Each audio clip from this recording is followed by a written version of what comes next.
There's intimacy on the radio, and there's naturalness on the radio that can never be replicated on TV. The marvelous resurgence of radio as a political force in this country. News-related radio programming is evolving. There's a huge hole in our dialogue that can be filled by the synthesis of traditional radio and the freedom that comes from a live podcast. You're about to experience Cowboy State Politics live. Here we go.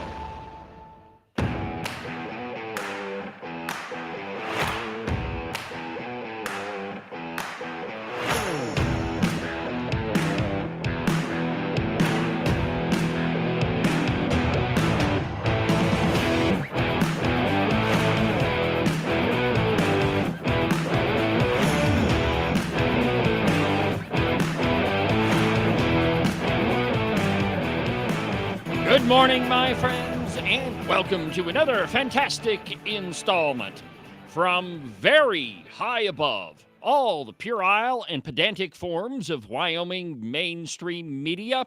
This is Cowboy State Politics.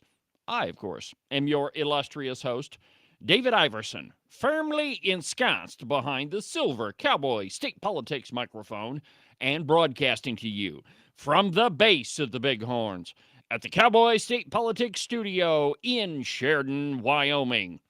Good morning, my friends, and welcome to the program. Happy Tuesday. It has been a flurry of a weekend here in Sheridan. Of course, I spent most of the weekend doing all sorts of graduation stuff. Went to a graduation in Thermopolis on Sunday. That was interesting. Well, I mean, it was your typical small-town Wyoming graduation, except for the drive home. It was a torrential downpour through most of the graduation, all the way back, and of course, it rained most of yesterday here at the studio. So anyway, lots of graduations happening across the state. A quick shout-out to my cousin Roan. Good job, pal. And then my niece-in-law, niece by marriage, I don't know what you call her, except that her name is Danica. She graduated over in Campbell County over the weekend, so good job, Danny. Very proud of you. Welcome to real life. Or at least semi-real life. Speaking of other things that are happening, this morning, the House not the House Judiciary, but the Judiciary Committee is meeting. Where are they meeting at, Ken? You had to ask. They're in Torrington. Torrington, of all places. Yes. Yeah, but number one on the agenda this morning is pornography in schools. And our good pal, Representative Ann Lucas, is presenting in front of that committee. And as we all know, if you've been paying attention anywhere, and specifically to Cowboy State Politics, you'll know that we have an inordinate amount of porn in our libraries. And we're not just talking about the marginal stuff. I've heard complaints, from various people. Well, it's just art, really. It's just, historical photographs from Nazi Germany. No, we're not talking about that. We are talking about things that, under normal circumstances, you would have to present an ID, and the clerk would have to grab it from behind the counter for you. There it is, up on the screen. So Representative Lucas said she's bringing a stack of books for examples to read to the committee. And there you go. Yep, there's a picture of it, all flagged. And knowing Representative Lucas, and you would have to talk to her to know this about her, but she's on the ball about this. She's not interested in any of the borderline stuff, which I don't even know if there's borderline pornography.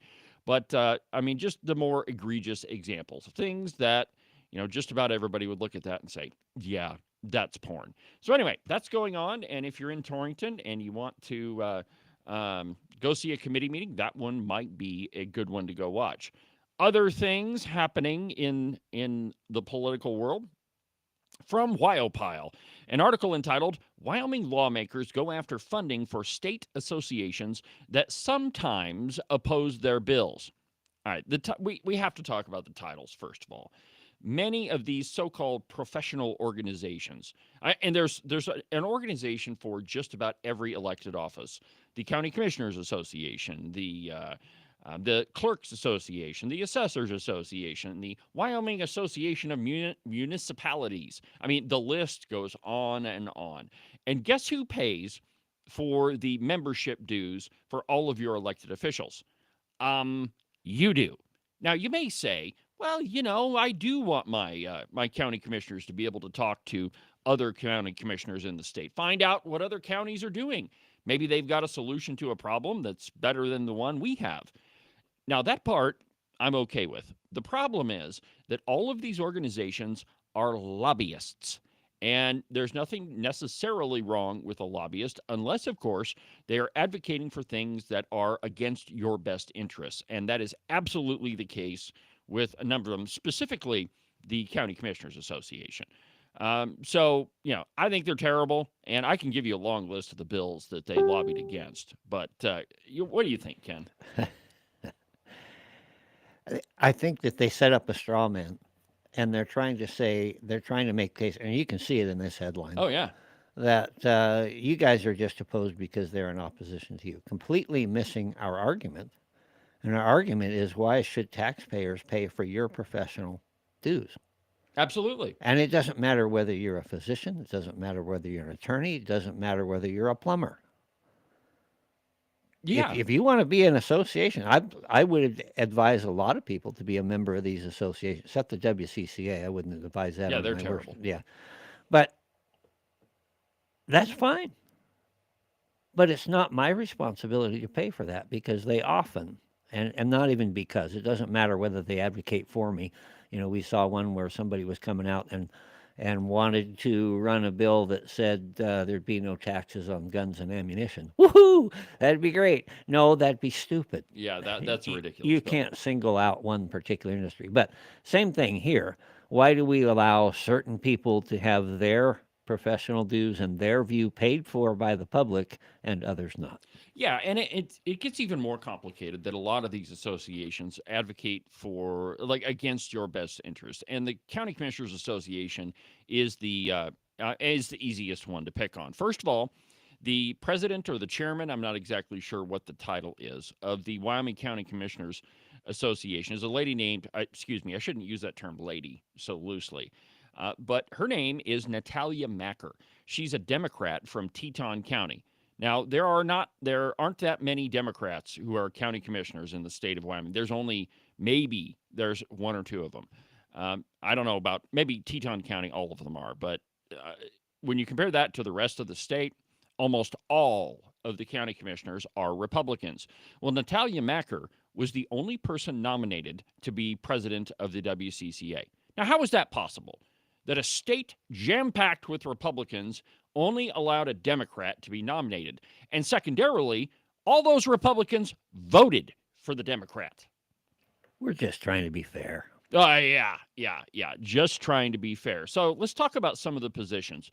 Historically speaking, the Wyoming County Commissioners Association has been against just about every single gun bill for the last, 20, 25 years. They've been in favor of every tax increase. They are absolutely opposed to giving you a tax break. So Senate File 69, the one that was supposed to give you a 25% tax reduction, yeah, they were against that one too. I mean, the list is long and distinguished with these folks. And they're not opposed to using strong-arm tactics. Tom Lubnow loves to write these articles about who's the overlord that tells the Freedom Caucus how to vote. There is an overlord, God himself. Yeah, God tells us how to vote. Okay, you can write of that what you want.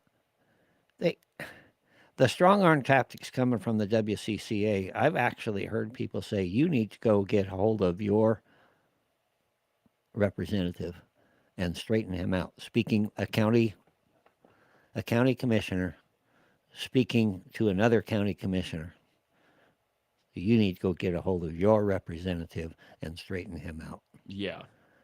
Yes. Exactly. Well, so the long and the short of this is that you pay for them. And it would be different if the dues were like, I don't know, $25 a county commissioner or $50 or even $100, but they're not. The Wyoming County Commissioners Association takes in approximately $450,000 a year of your tax dollars so that your county commissioners can be part of the WCCA. I'm going to object to that. I'm going to push back. I don't think it'd be different if it was $1. Okay? The principle is still the same. The principle is Obviously the same. more egregious, but the principle is the same, and that's what we're trying to get at. It's not about the money. Oh, I think that it at least partly For them, is. for them it is. But as Yeah. far as we're concerned, the idea is that is an even playing field. Why should you have an advantage over the common taxpayer? Exactly right. Yeah.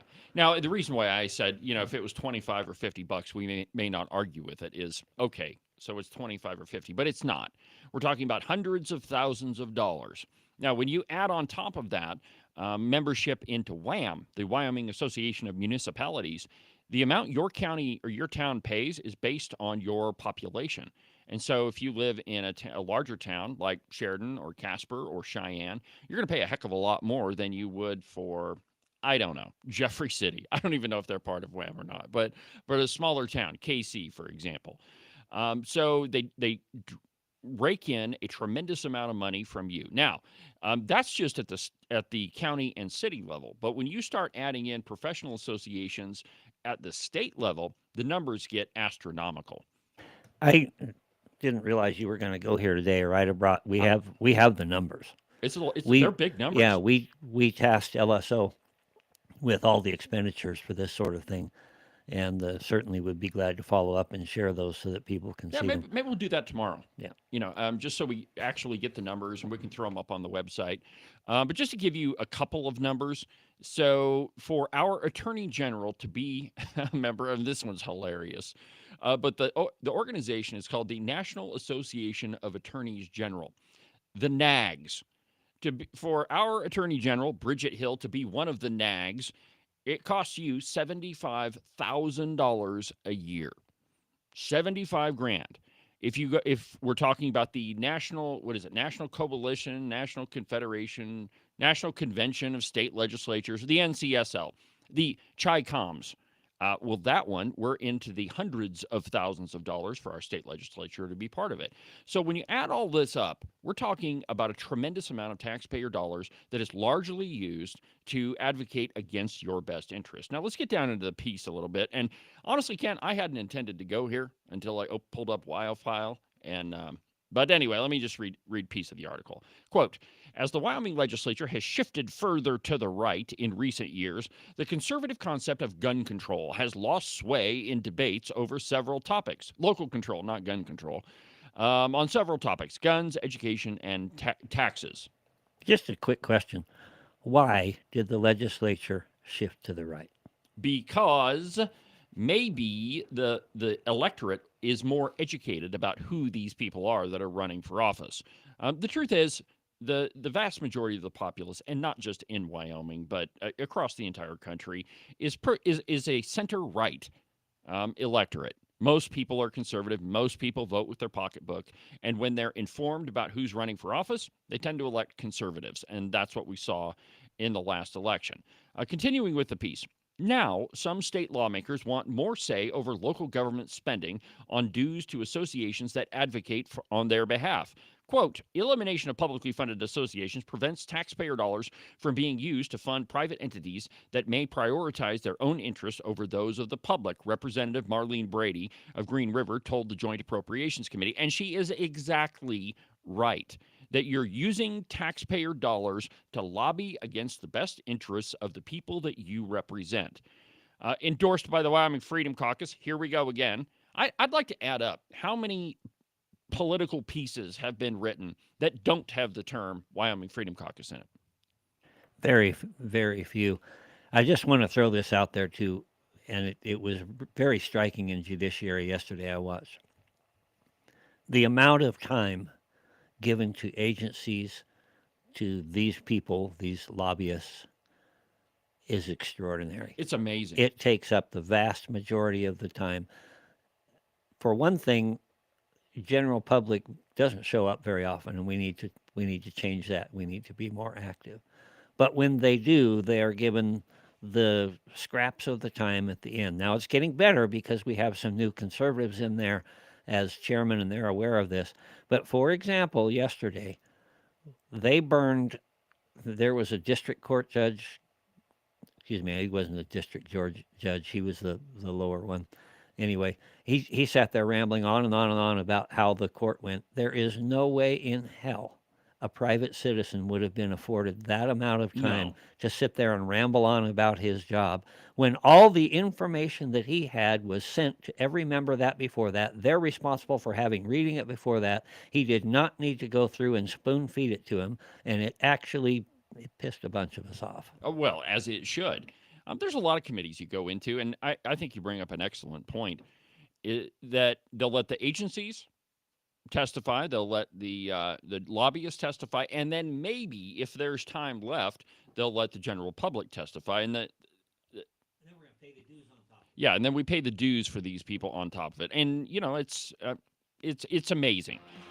When we come back, we're going to talk about the Biden-Hur interview that was released by, I think it was Axios that got it, but it's pretty obvious.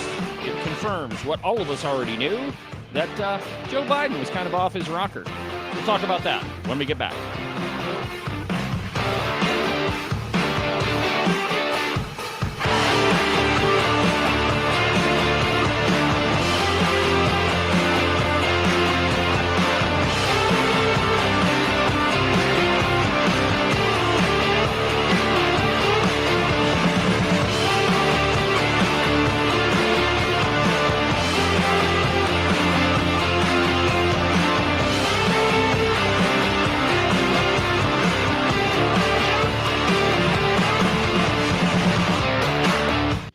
U.S. Coin Capital, we hear from Americans across the United States who have a growing concern about the future purchasing power of U.S. paper money. Many Americans are looking for an alternative for long-term capital. For more than 35 years, the people at U.S. Coin Capital have educated American investors on how to properly accumulate United States gold and silver coins. Call us at 1-800-878-2646 or visit us on the web, uscoincapital.com.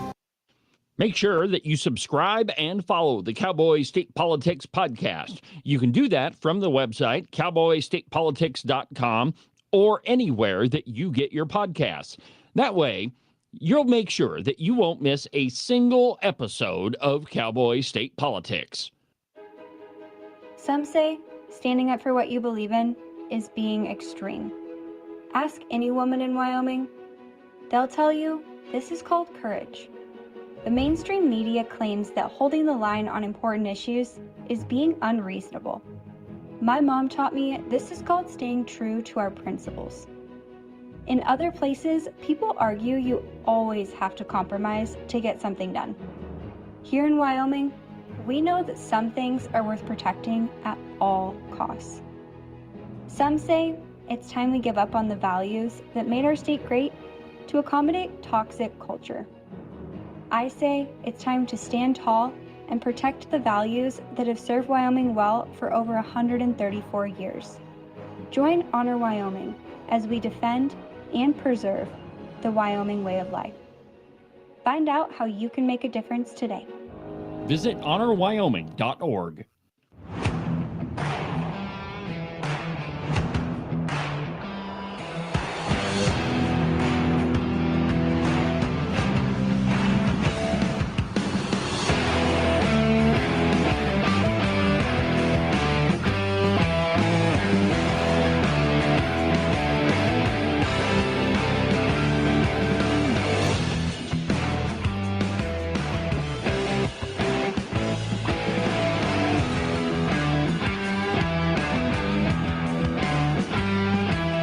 Welcome back to the program. David Iverson, Cowboy State Politics, live on YouTube, Facebook, X, and on Rumble. Don't forget about the Cowboy State Politics podcast. Oh, by the way, if you missed Saturday's installment of the podcast, I'm beginning a quite a long series on the different miscreants that are running the Wyoming Senate. And if you left Saturday's installment of the podcast going, yeah, I don't know, I don't see what the big deal is there, maybe you need to listen to tomorrow's edition of the show. I'm going to drop some more of that sound that I have, that Cowboy State Politics obtained, and it's going to clearly explain what's going on there. And Yeah, so you don't want to miss the podcast tomorrow. And frankly, you don't want to miss any of Cowboy state politics. So over the weekend, the audio from the Joe Biden Robert Hur interview was released. Now, remember, what we were told is that Joe Biden is the sharpest sharp tool he has ever been, that nobody is even smarter or quicker, that he will run circles around anybody in the Oval Office. Well, once you listen to the Robert Hur interview, it becomes painfully clear how big of a disservice this Hur guy did to us. From Fox News, bombshell recording reveals former president struggled to recall key dates despite his administration's denials. Real Clear Politics co-founder Tom Bevan joined Fox News over the weekend.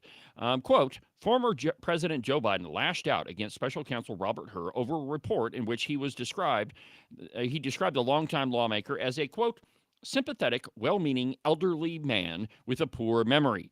In February of 2024, Biden and several high-profile Democrats, as well as media personalities, attacked Hur. During a press conference on Hur's report, Biden said, quote, there's some attention paid to some language in the report about my recollection of events. There's even a reference that I don't remember when my son died. How in the hell dare he raise that? He can't even get an insult out right. Then, of course, Kamala Harris slammed Robert Hur in February. And the list of elected representatives that went on and on about how terrible this Hur guy is long and distinguished. But on Friday, Axios published the bombshell report that included audio recordings from Biden's interview with Robert Hur. And I'm telling you, my friends, it is painful to listen to. So we're going to go ahead and listen to some of it. It's a pretty long soundbite, so we'll probably do a little bit of a stop and start, but let's go ahead and play a good portion of it. Now, what you're going to hear, there's a lot of background noise, and you'll hear a clock, a grandfather clock ticking in the background. And they couldn't have picked a better room to do this interview, just because it shows how long it is between words that Joe Biden speaks. But go ahead and play cut number 1. And there were documents related to the Penn Biden Center or the Biden or the cancer shot or your book. Where did you keep papers that related to those things that you were actively working on? Well,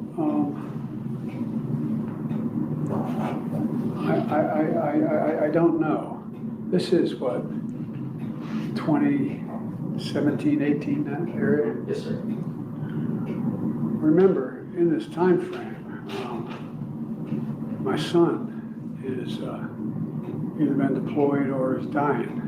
All right, hold on right there. And okay, so one of the main arguments against this Robert Hur interview is this Hur guy attacked Joe Biden and said that he didn't know when his son had died. Well, the truth is that it was Joe Biden who brought that up. And you could hear from that audio that he is searching for words, that he can't find the right words to answer the question. Robert Hur asks him, hey, so where were those documents held? And he just doesn't even answer the question. Go ahead and play some more of it, Ken. And so it was, and by the way, there were still a lot of people at the time when I got out of the Senate that were encouraging me to run in this period, except the president. They're not a mean thing to say. I mean, he just thought that she had a better shot of winning the presidency than I did. And so I hadn't at this point, even though I'm at Penn, I hadn't walked away from the idea that I might run for office again. So if I ran again, I'd be running for president. And so what was happening though, what month did Bo die? May 30th, 2015. Okay, stop. So right there, he can't even remember when his son died. And an aide has to remind him. So, it's pretty clear if you listen to this that the president is not, or at the time, the president is not on top of his game. He's struggling for words. He can't really answer the question. And he doesn't answer the question. He goes on talking about running for president. So if you want to listen to the rest of that, there's several pieces on Fox News. It's on pretty much every media outlet that's around. But it's painful to watch or painful to listen to. And, I think it just confirms everything that we knew about President Joe Biden, that he really wasn't in control of his faculties. The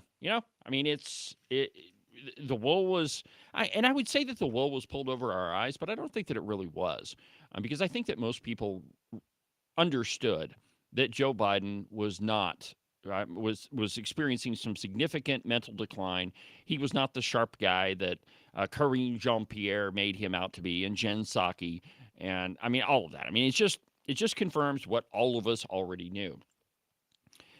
So there's an interesting piece in The Blaze, and I've been wanting to get to this for a couple of days, but it's from The Blaze, and it's entitled "Kid Rock Torches Bruce Springsteen Over His Liberal Sanctimony, Identifies Cause of Low Birth Rates." And I quote, "Music legend Kid Rock roasted Bruce Springsteen Thursday, then identified a possible contributing cause to America's low fertility rate." And if you've been wondering why this is, perhaps you already know. There are pictures of liberal activists posted all over the news and on social media and the internet. So maybe you've got some idea why this country is experiencing such a low birth rate. Well, Fox News' Jesse Waters confronted Kid Rock with footage from Springsteen's Wednesday concert in Manchester, England, and perhaps you heard about this. So Bruce Springsteen said while he was overseas, quote, "The mighty E Street Band is here tonight to call upon the righteous power of art, music, and rock and roll in dangerous times. In my home, the America I love, the America I've written about, that has been a beacon of hope and liberty for 250 years, is currently in the hands of a corrupt, incompetent, and treasonous administration." Why is it that these idiots can't say this stuff in America? Why do they have to go overseas and trash our country? Well, it's because they'd probably get beaten up if they were here. So the geriatric rocker, whose preferred candidate for president lost in an electoral landslide last year, urged his foreign audience to rise with us against authoritarianism and let freedom ring. Springsteen kept complaining and lecturing his audience over the course of his performance, declaring, for instance, that they're rolling back historic civil rights. It goes on and on. Well, then Jesse Waters decided to ask Kid Rock if these same sort of liberal people show up at his events. And here's what he had to say. Play cut number 4. When you play your concerts, do you ever see anybody with blue hair, armpit hair, female armpit hair? Some of these people we're looking at, Kid, I don't know. Man, listen, I was just watching your clips, and we have this low birth rate in America, and it all made sense to me. It just hit me right now, because who's going to sleep with these ugly-ass, broke, crazy, deranged, TDS liberal women? You look at these rallies, it's like a bunch of women that no guy wants to sleep with and a bunch of dudes that want to sleep with each other. Absolutely right. There's a reason why we have such a low birth rate, and it's ugly liberal women. Let's go ahead and take our next break, and when we come back, I've got a blast from the past for you. Another person that you probably don't want to hear from, but it kind of reveals where the left is, and that they've never moved on. So we'll do that when we come back.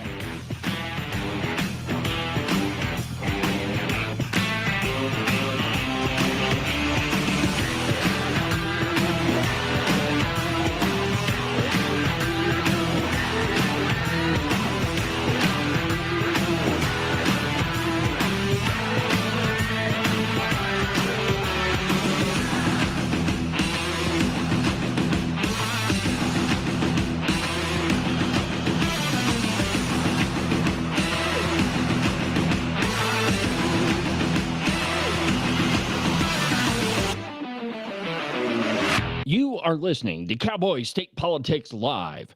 You can listen to the program on YouTube, on Facebook, on X, on Rumble, pretty much everywhere. It's almost like I'm omnipresent.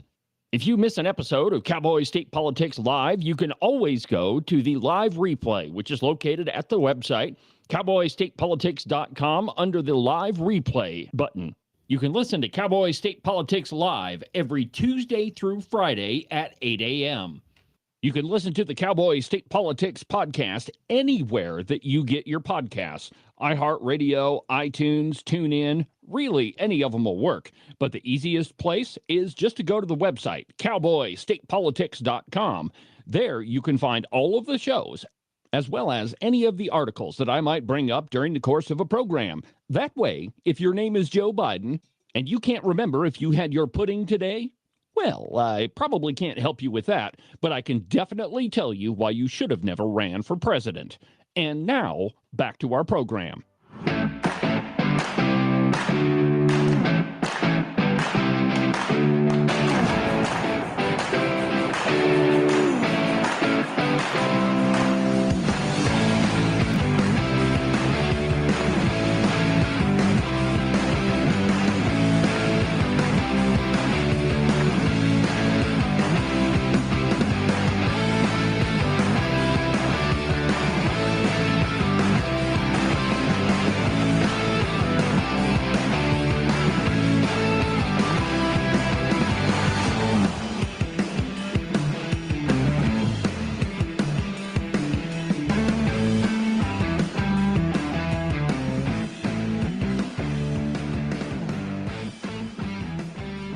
Welcome back to the program, Cowboy State Politics Live. I'm David Iverson, documented to be almost always right 99% of the time. Yeah, I do one thing that the mainstream media doesn't do, that I lead with my mistakes. And, when I actually do make a mistake, but, the mainstream media doesn't do that. They just go in and they stealth edit something during the night when they've made an error so that you don't know that they've corrected it. If they did, they wouldn't get to anything else. Well, that's true. That's absolutely true. And they'd have to go back and, issue corrections on just about every article they wrote. But not here on Cowboy State Politics, because I know what I'm talking about and I do the research ahead of time. And, just if you want to get the straight shot on what's happening, just listen to Cowboy State Politics and don't pay attention to any of those other liberal outlets like Wild Pile or the Pravda on the Planet. They earn their names. You think that I just come up with these nicknames out of thin air? They are all tied to something that they've written, something that they've done. And it's, when you earn a nickname, man, it's hard to get rid of it. Especially, yeah. Yeah, tell me about it. So a lot of people were giving you credit for using Agent 29. That's true. That was not me. That was Tom Kelly. Just clear the air, sir. He started that whole thing. I've been trying to get away from it, but it kind of rolls off the tongue. I don't know. Anyway, so in politics, sometimes you think that you get rid of people, that they get unelected and that they just kind of fade into the ether and they just go away and we never hear from them again. Not so when it comes to criminal Hillary Clinton. From Red State, Hillary Clinton thinks that U.S. women shouldn't be so focused on having babies. And, before the break, we were talking about perhaps what is the leading causes of the low birth rate. Hillary Clinton has another theory on it. And I quote, although the event occurred earlier this month, a video of Hillary Clinton's appearance at a Newmark Civic Life Series talk on the 92nd Street Y in Manhattan is hitting the internet and going viral. The former First Lady thinks the importance of having children is overrated and that a renewed focus on family life would somehow be going backward. You see, Hillary Clinton doesn't believe in family values or Christian values or that you should have babies at all. Quote, this very blatant effort to basically send a message most exemplified by Vance and Musk and others that, what we really need from you women are more children. And what we really means is you should go back to doing what you were born to do, which is produce more children. Well, God did say, be fruitful and multiply, according to the Bible. And so it's not just Vance and Musk saying this. But let's see here. Hold on just a second before we go there. I have to set the mood for this. There we go. All right, throw that up there. No, please, come on. No. Okay, don't. Play cut number 2. No, don't put that up on the screen. As I posted the other day, this very blatant effort to basically send a message, most exemplified by Vance and Musk and others, that, what we really need from you women are more children. And what that really means is you should go back to doing what you were born to God, do. that's hideous. Get rid of that. Which is to produce more children. And they're talking about, cash benefits for the more children you have. This has been tried, by the way, in other countries, and it has not worked. Or medals if you have 6 children. While they're contemplating cutting Medicaid, while they have no interest in paid family leave or funding quality child care, they're cutting Head Start. I mean, you go down the list of all the programs that support child rearing and the care of children and create, some safety net for women who are in the workforce, the formal workforce, as well as, raising children. So this is another performance about concerns they allegedly have for family life. But if you had read the Heritage Foundation's Project 2025, despite Trump saying he knew nothing about it, if you had read it, it's all in there. It's all in there. Return to the family, the nuclear family. How horrible. Return to being a Christian nation. Oh, terrible. Return to, producing a lot of children.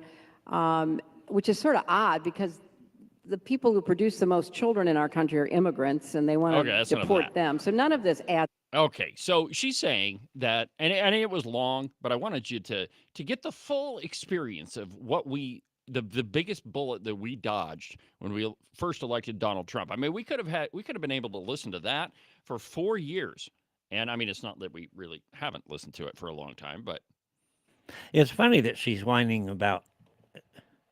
We've got to have that backstop for young mothers, Yeah.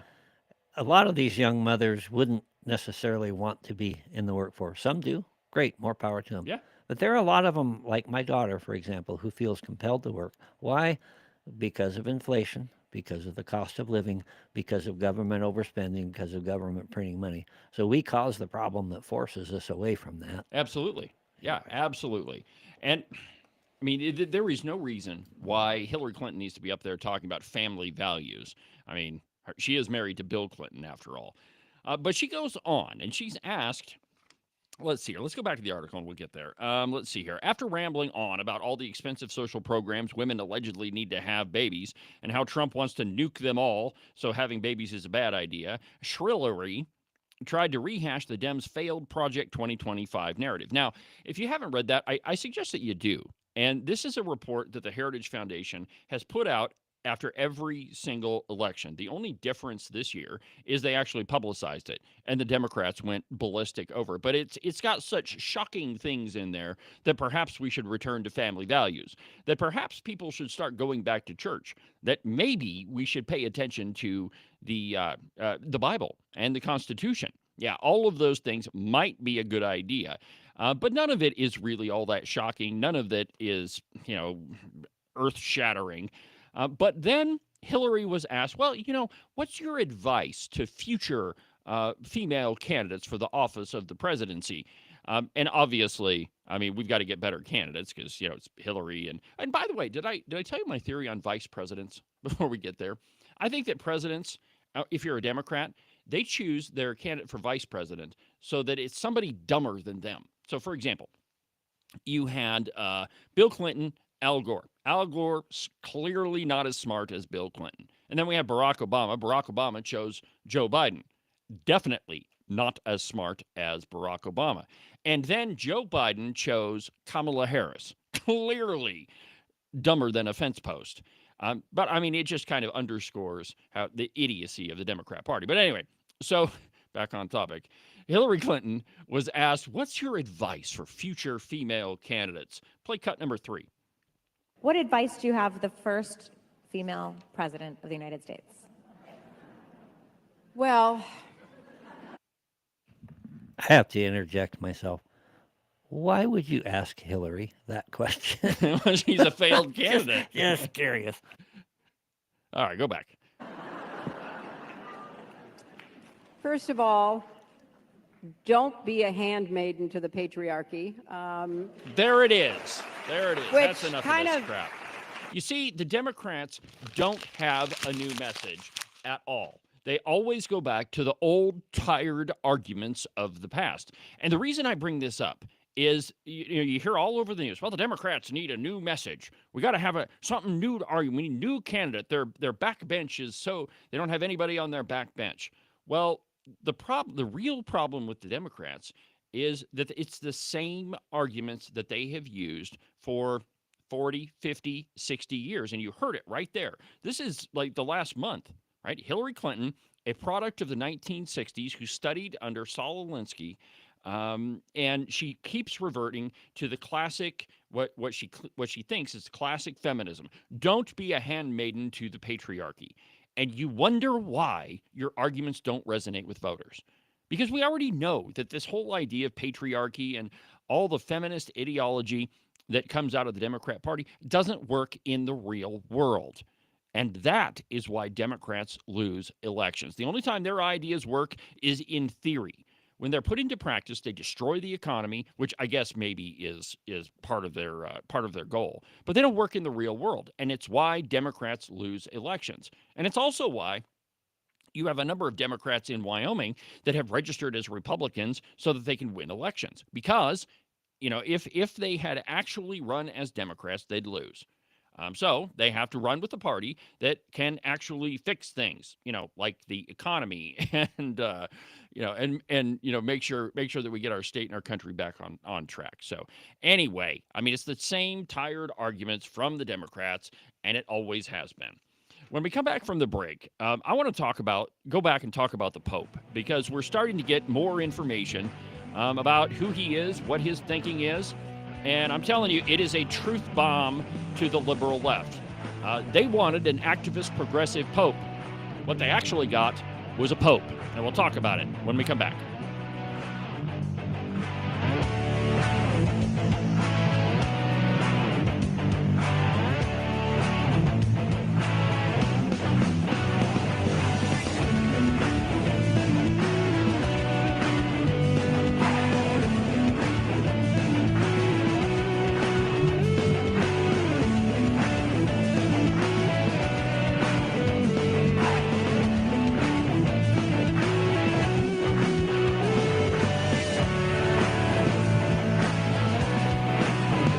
It's spring-ish in Wyoming. Well, what that means for the uninitiated is that it's going to be 70 degrees one day and then snow 1.5 feet the next. And really, if you don't like those two options, just wait a little bit. The weather will change. I know, it sounds a little stressful, but really you should put your mind at ease and buy a pair of socks from the Buffalo Wool Company. They'll keep you warm and dry even on the nastiest, coldest spring-ish day, and they'll keep you cool and dry even when it's 75 and sunny.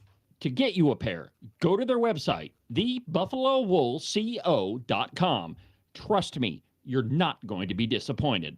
Are you one of those people that said something like this before Trump became president? I have a house in Spain that is going to be ready right after the election. Siberia. Nova Scotia. I'm definitely moving to Canada. Straight to hell. Iceland. France. Asia's pretty cool. And has the past 5 weeks just been more than you could bear? If that's the case, you have come to the right place. All you need to do is call my friend Rebecca Bextel at Compass Real Estate. She has her fingers on the pulse of the real estate market all across the state of Wyoming. Last year, she sold around $30 million worth of property.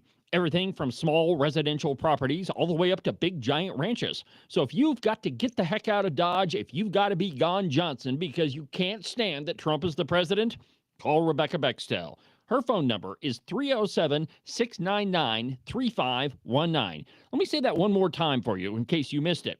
307-699-3519. I've never felt the freedom like I do. I feel stronger every day, don't you? Well, I can show you how. A new day, a new way.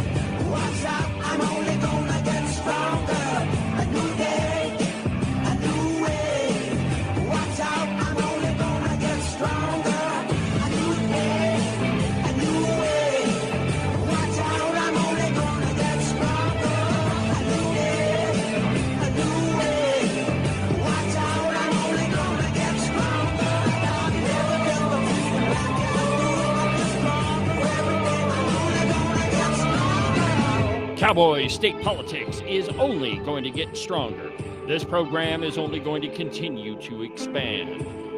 It's available anywhere that you get your podcasts. You can listen to it on YouTube, watch it on YouTube, Facebook, X, on Rumble, pretty much everywhere. Cowboy State Politics is the most listened to political program in the Cowboy State, and it will continue to be so. Welcome back to the program, my friends. Now, we are a little bit more than a couple of weeks removed from the new Pope, Pope Leo XIV. And whether you are Catholic or not, the Pope is the leader of approximately 1.4 billion Catholics worldwide. And historically, the Pope has been probably the most recognizable figure in the world, at least one of them. And yet you have to admit, he's the guy that, a lot of people recognize when they think about Catholicism. And, I'm not Catholic, but I did attend a Jesuit university in Denver. And so, I do have, I guess maybe an affinity for the Pope. I mean, you can't go to college at a Catholic school and not have a little affinity. When I was going to school, it was Pope John Paul II, and nobody can deny the influence that guy had, whether you agree with Catholicism or not. But liberals thought when Pope Leo XIV was elected Pope that they were going to get a continuation of Pope Francis. Now, I'll tell you, I had great hopes for Pope Francis being the first Jesuit Pope. I mean, I went to a Jesuit school, so thought, hey, this might be a good idea. But what we got was a radically progressive Pope. And I don't know that I would make the charge that he tried to change church doctrine, but he did push the church, or the Catholic Church, in a more progressive and liberal direction. I mean, there was a lot of things that he did with the LGBTQ, ZXP, WS agenda. It's just, I found it really distasteful. But progressives are getting a bit of a truth bomb from the Blaze, and I quote, "To a world that demands affirmation of radically anti-Christian ideals, God's truth looks like hate." And that is absolutely true. How many people have you run into that tell you that that the Bible hates gay people, or that God hates gay people, and all of those slurs? And that's what they are, is slurs. Well, the truth is that the church has been pushed in a very liberal direction, and it seems to me that Pope Leo XIV is going in the opposite direction. And I quote, "When Cardinal Robert Prevost became Pope Leo XIV, progressives exhaled in a cautious hope, maybe, just maybe, that Leo would accelerate the Catholic Church's liberal evolution as the heir to Pope Francis's attitude of inclusion. They want Christians who are obedient to the progressive globalist overlords, and not Christ." But that hope is quickly turning to frustration as reality sets in. Pope Leo XIV isn't going to oblige liberals. Take, for example, the Pope's views on the LGBTQ agenda. Just hours after Leo became Pope, The Guardian raised alarm. In other words, they were clutching their pearls after finding video of Leo standing against the progressive spirit of the age while endorsing biblical ethics on sexuality and life. In that video, Pope Leo XIV condemned abortion, euthanasia, and the LGBTQ ideology while observing how the mass media push an anti-Christian agenda. Quote, "Western mass media is extraordinarily effective in fostering within the general public enormous sympathy for beliefs and practices that are at odds with the gospel. For example, abortion, homosexual lifestyle, euthanasia," Leo said, before blasting the media for creating, quote, "sympathy for anti-Christian lifestyle choices in such a way that when people hear the Christian message, it often inevitably seems ideological and emotionally cruel." But this is how the Guardian reported that. Quote, "Unearthed comments from new Pope alarm LGBTQ plus Catholics." In other words, a Catholic priest saying Christian things is evidently problematic for the left. To be fair to progressives and the legacy media, I don't think that they personally upset Pope Leo XIV yet. After all, no one yet knows how he will lead the Catholic Church. Instead, they're upset that Christianity still means something and that faithful Christians refuse to capitulate to their agenda. They want a church that shifts with the spirit of the age. Christians who bow to cultural pressure, a religion that nods along with whatever the editors of the New York Times or PMSNBC think is morally right in 2025. They want the church to extract itself from its ancient roots. They want Christians who are obedient to the progressive globalist overlords and not Christ. Unfortunately, for progressives, the church does not exist to be a mirror of the age. It is a countersign pointing to all to King Jesus, who sits at the right hand of the Father. It does not exist to affirm, but to transform. Not only are progressives upset because faithful Christians refuse to conform, but they're upset because the truth is a light that illuminates their lies. Pope Leo XIV, then, is exposing the left's true enemy, and that is God's truth. And their greatest fear, the disinfectant that wipes away their lives. Take, for example, Pope Leo XIV's comments on gender ideology. Listen to this. I think you'll like this one, Agent 29. Quote, "It seeks to create genders that do not exist. Since God created men and women, and trying to confuse the ideas of nature will only harm families and individuals. This campaign apparently is going to create a lot of confusion and do a lot of harm. We mustn't confuse the importance of family and marriage with what others want to create, as if it were a right to do something that isn't." In an era of cancel culture and progressive enforced speech codes, these comments are not just controversial, they amount to dangerous hate speech. Well, dangerous hate speech if you are on the left. If you are on the left, everything that is counter to your political ideology therefore becomes hate speech. And that's why progressives demonize Christianity and traditional family values. Now, while Pope Leo XIV hasn't yet faced the full wrath of the progressive mob, his fidelity to traditional Christian ethics is a clear and present threat to the new religion of woke inclusivity, in which dissension is branded as bigotry and hate. Now, the great irony, of course, in all of this is that as a faithful Christian leader, Pope Leo XIV is neither a bigot nor hate-filled. He preaches the gospel of Jesus Christ, which is rooted in biblical love and the only love that brings peace to a chaotic world. And so, while we don't have a lot of evidence as to how Pope Leo XIV is going to lead the Catholic Church, I think that these early signs show that it is, in many ways, going to be a reversal of the trend that Pope Francis put the church on, a move towards inclusivity, regardless of what the gospel says. And the truth is that that the gospel is the truth. And it's I have to say that it is I want to use the word comforting, but at least it's a welcome respite from the progressivism that was Pope Francis and the Catholic Church. I know a lot of Catholics who were not all that enamored with Pope Francis, that they fundamentally disagreed with a lot of the things that he was saying. And so I think that Pope Leo XIV, hopefully, he's going to be a welcome change from that. I think the fundamental problem comes from God doesn't change. No. His word doesn't change. Nope. Truth doesn't change. Even the Republican Party in Wyoming has, the fundamental unchangeable truths that are there. And the left doesn't like that truth. They don't like that reality. Well, they don't like truth at all, Ken. So, yeah, they want to do everything they can do to bend and twist it and to have it conform, and so that they don't feel as uncomfortable as they do in their own skin. Absolutely. And that's why, and one of the things that, that I've talked a lot about with people is that there are a ton of denominations in this country that are fundamentally teaching things that are at odds with the gospel. And that's what Pope Leo XIV is talking about, is that there are a lot of things that are being taught in the church, not just the Catholic Church, but in many denominations that are absolutely against the gospel of Jesus Christ. And I mean, there's a long list of them.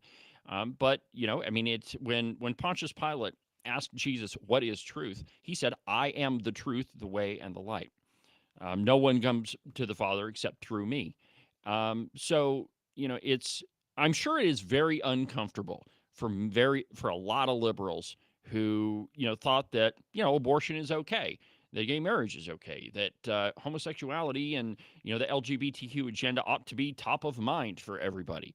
Well, the truth is that, like you said, Ken, the truth doesn't change.